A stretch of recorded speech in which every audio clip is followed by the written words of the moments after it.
നമസ്കാരം. സമുദ്രപാതകളിലെ യാത്രാ പ്രതിസന്ധികൾക്കും സുരക്ഷാ ഭീഷണികൾക്കും ബദലായി കരമാർഗം ഇന്ത്യയുമായി ബന്ധിപ്പിക്കുന്ന ഒരു പുതിയ റെയിൽവേ പദ്ധതിയുടെ സാധ്യതകൾ തേടി റഷ്യ രംഗത്ത് വന്നിരിക്കുന്നത് അന്താരാഷ്ട്ര തലത്തിൽ വലിയ ചർച്ചയായി മാറിയിരിക്കുകയാണ്. റഷ്യൻ ഉപപ്രധാനമന്ത്രി മറാട്ട് ഗുസുലിൻ മാധ്യമങ്ങളോട് വെളിപ്പെടുത്തിയ ഈ ആശയം ആഗോള വ്യാപാര രംഗത്തും രാജ്യങ്ങൾ തമ്മിലുള്ള നയതന്ത്ര ബന്ധങ്ങളിലും പുതിയൊരു വഴിത്തിരിവാണ് സൃഷ്ടിക്കുന്നത്. ഹോർമുസ് കടലിടുക്ക്, ബോസ്ഫറസ് തുടങ്ങിയ പ്രധാനപ്പെട്ട സമുദ്ര ജലപാതകളെ മാത്രം ആശ്രയിക്കുന്നത് ഒഴിവാക്കുക എന്ന ലക്ഷ്യത്തോടെയാണ് റഷ്യ ഇത്തരമൊരു ബദൽ കരമാർഗം ആലോചിക്കുന്നത്. തുർക്ക്മെനിസ്ഥാൻ, ഇറാൻ, അഫ്ഗാനിസ്ഥാൻ, പാകിസ്ഥാൻ എന്നീ രാജ്യങ്ങളുടെ കടന്നുപോയി ഇന്ത്യയിലെത്തുന്ന രീതിയിലുള്ള ഒരു റെയിൽ റൂട്ടാണ് നിലവിൽ ചർച്ചയിലുള്ളത്. എങ്കിലും പദ്ധതി ഇപ്പോൾ തികച്ചും പ്രാഥമിക ഘട്ടത്തിലാണെന്നും ഔദ്യോഗികമായ യാത്രാ സർവീസോ ടിക്കറ്റ് നിരക്കുകളോ മറ്റ് പ്രഖ്യാപനങ്ങളോ ഇതുവരെ ഉണ്ടായിട്ടില്ല എന്നും അധികൃതർ വ്യക്തമാക്കുന്നുണ്ട്. ആഗോളതലത്തിലെ എണ്ണ വ്യാപാരത്തിൻ്റെയും ചരക്ക് നീക്കത്തിൻ്റെയും വലിയൊരു ഭാഗം നടക്കുന്നത് പ്രധാനപ്പെട്ട ചില സമുദ്രപാതകളിലൂടെയാണ്.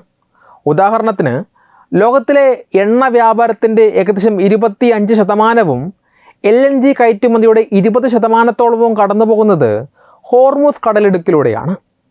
ഇത്തരം സുപ്രധാന ജലപാതകളിൽ ഉണ്ടാകുന്ന ചെറിയ പ്രതിസന്ധികൾ പോലും ലോകരാജ്യങ്ങളുടെ ഇന്ധന സുരക്ഷയെയും സാമ്പത്തിക സ്ഥിരതയെയും സാരമായി ബാധിക്കാറുണ്ട്. ഈ പശ്ചാത്തലത്തിലാണ് സമുദ്രമാർഗങ്ങളെ മാത്രം പൂർണ്ണമായി ആശ്രയിക്കാതെ ബദലായ കരമാർഗങ്ങൾ കണ്ടെത്തേണ്ടതിൻ്റെ ആവശ്യകതയെക്കുറിച്ച് റഷ്യ ചിന്തിച്ചു തുടങ്ങുന്നത്. സെൻട്രൽ ഏഷ്യയിലൂടെയും സൗത്ത് ഏഷ്യയിലൂടെയും കടന്നു പോകുന്ന ഒരു റെയിൽവേ ഇടനാഴി യാഥാർത്ഥ്യമായാൽ അത് ചരക്ക് നീക്കം സുഗമമാക്കുന്നതിനും വ്യാപാര ബന്ധങ്ങൾ കൂടുതൽ ശക്തിപ്പെടുത്തുന്നതിനും വലിയ തോതിൽ സഹായിക്കും. ഇരു രാജ്യങ്ങളും തമ്മിൽ അടുത്തിടെ ദില്ലിയിൽ നടന്ന ഉഭയകക്ഷി വ്യവസായ ആധുനികവൽക്കരണ വർക്കിംഗ് ഗ്രൂപ്പിൻ്റെ യോഗത്തിന് തൊട്ടു പിന്നാലെയാണ് ഈ നിർദ്ദേശം പുറത്തു വന്നിരിക്കുന്നത് എന്നതും ശ്രദ്ധേയമാണ്. റഷ്യയും ഇന്ത്യയും തമ്മിലുള്ള ചരിത്രപരവും ശക്തവുമായ ബന്ധത്തിൻ്റെ തുടർച്ചയായി വേണം ഈ പുതിയ നീക്കത്തെയും വിലയിരുത്താൻ. റെയിൽവേ അടിസ്ഥാന സൗകര്യ വികസനം, സിഗ്നലിംഗ് ഉപകരണങ്ങൾ, വന്ദേ ഭാരത് ട്രെയിനുകൾ എന്നിവയുൾപ്പെടെയുള്ള വിവിധ മേഖലകളിൽ ഇരു രാജ്യങ്ങളും തമ്മിലുള്ള സഹകരണം കൂടുതൽ വ്യാപിപ്പിക്കാൻ ലക്ഷ്യമിട്ടിട്ടുള്ള ചർച്ചകൾ നടന്നു വരുന്നുണ്ട്. ഇതിനിടയിലാണ് ഇരു രാജ്യങ്ങളെയും കരമാർഗം ബന്ധിപ്പിക്കുന്ന ഇത്തരമൊരു ബദൽ റെയിൽവേ പദ്ധതിയുടെ സാധ്യതകളും ചർച്ചകളിൽ ഇടം പിടിക്കുന്നത്. നിലവിൽ റഷ്യയ്ക്ക് യൂറോപ്പിലെയും ഏഷ്യയിലെയും 19 രാജ്യങ്ങളുമായി ബന്ധിപ്പിക്കുന്ന 40 അന്താരാഷ്ട്ര ദീർഘദൂര റെയിൽവേ റൂട്ടുകളുടെ വിപുലമായ ശൃംഖല തന്നെയുണ്ട്.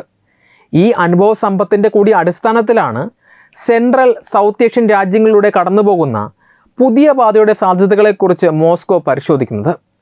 ഈ പദ്ധതി യാഥാർത്ഥ്യമായാൽ അത് റഷ്യയ്ക്ക് ഇന്ത്യൻ സമുദ്രത്തിലേക്ക് സുരക്ഷിതമായി ചരക്കുകൾ എത്തിക്കാനുള്ള മറ്റൊരു പ്രധാന മാർഗമായി മാറും. അതേസമയം ഇന്ത്യയെ സംബന്ധിച്ചിടത്തോളം റഷ്യയുമായും മധ്യേഷ്യൻ രാജ്യങ്ങളുമായുമുള്ള കരമാർഗത്തിലുള്ള കണക്ടിവിറ്റി മെച്ചപ്പെടുത്താൻ ഇത് അവസരമൊരുക്കും.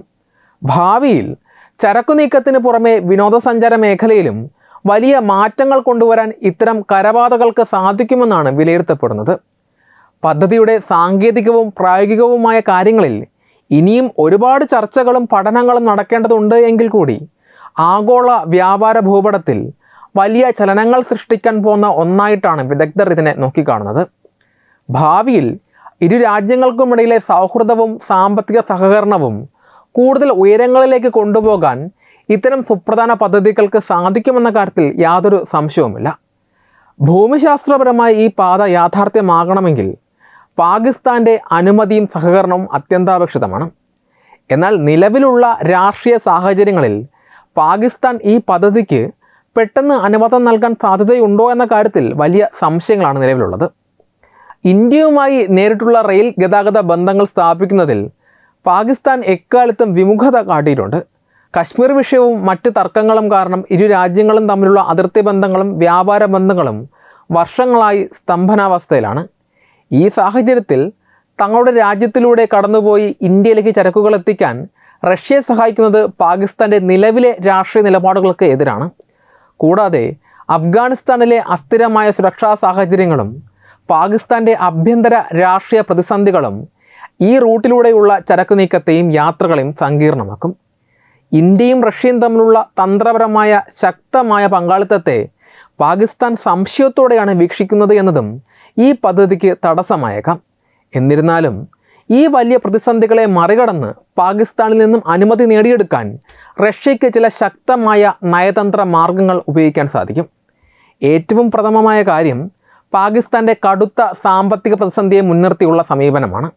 അന്താരാഷ്ട്ര തലത്തിൽ കടുത്ത സാമ്പത്തിക ഞെരുക്കം നേരിടുന്ന പാകിസ്ഥാന് ഈ റെയിൽ പദ്ധതിയിലൂടെ ലഭിക്കുന്ന ട്രാൻസിറ്റ് ഫീസും കസ്റ്റംസ് വരുമാനവും വലിയൊരു സാമ്പത്തിക സഹായമായിരിക്കും. സാമ്പത്തികമായി തകർന്നു നിൽക്കുന്ന രാജ്യത്തിന് ഈ പദ്ധതി വഴി ലഭിക്കുന്ന വാണിജ്യപരമായ ആനുകൂല്യങ്ങൾ അവരെ ചിന്തിപ്പിക്കാൻ പ്രേരിപ്പിച്ചേക്കാം. കൂടാതെ റഷ്യയും ചൈനയും തമ്മിലുള്ള ശക്തമായ സൗഹൃദവും ഇവിടെ നിർണായക പങ്ക് വഹിക്കാൻ സാധ്യതയുണ്ട്. ചൈന പാകിസ്ഥാൻ സാമ്പത്തിക ഇടനാഴിയുടെ ഭാഗമായി പാകിസ്ഥാനിൽ വലിയ സ്വാധീനമുള്ള ചൈനയുടെ സഹായത്തോടെ പാക് ഭരണകൂടത്തിന് മേൽ നയതന്ത്രപരമായ സമ്മർദ്ദം ചെലുത്താൻ മോസ്കോയ്ക്ക് കഴിയും. ഇതിനു പുറമെ ഊർജ്ജ സുരക്ഷയുടെയും വ്യാപാരത്തിൻ്റെയും പ്രാധാന്യം ബോധ്യപ്പെടുത്തിയും റഷ്യയ്ക്ക് ഈ ദൗത്യം വിജയകരമാക്കാൻ സാധിക്കും.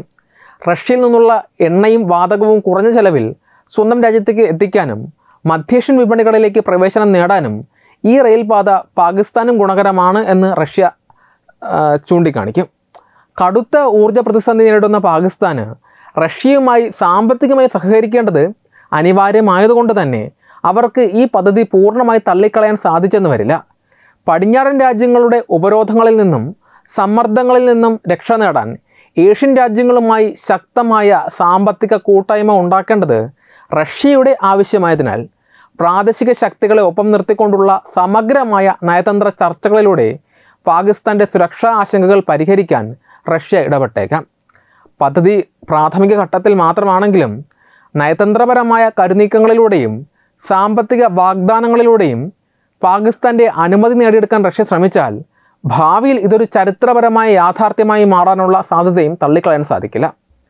ഈ വാർത്തയെക്കുറിച്ചുള്ള നിങ്ങളുടെ അഭിപ്രായങ്ങൾ കമൻറ്റുകളായി രേഖപ്പെടുത്തുക. വീഡിയോ ഇഷ്ടമായി ലൈക്ക് ചെയ്യുക, ഷെയർ ചെയ്യുക. കൂടുതൽ വാർത്തകൾക്കായി ഞങ്ങളുടെ ചാനൽ സബ്സ്ക്രൈബ് ചെയ്യുക. Web desk Tatwamayi news.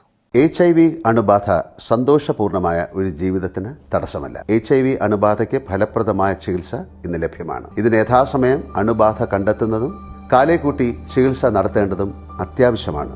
സൗജന്യമായ ചികിത്സയും മാർഗനിർദ്ദേശങ്ങളും സർക്കാർ ആശുപത്രികളിലെ ART അഥവാ ഉഷസ് കേന്ദ്രങ്ങളിൽ ലഭ്യമാണ്. ആരോഗ്യ സംരക്ഷണം ഓരോരുത്തരുടെയും ഉത്തരവാദിത്തമാണ്.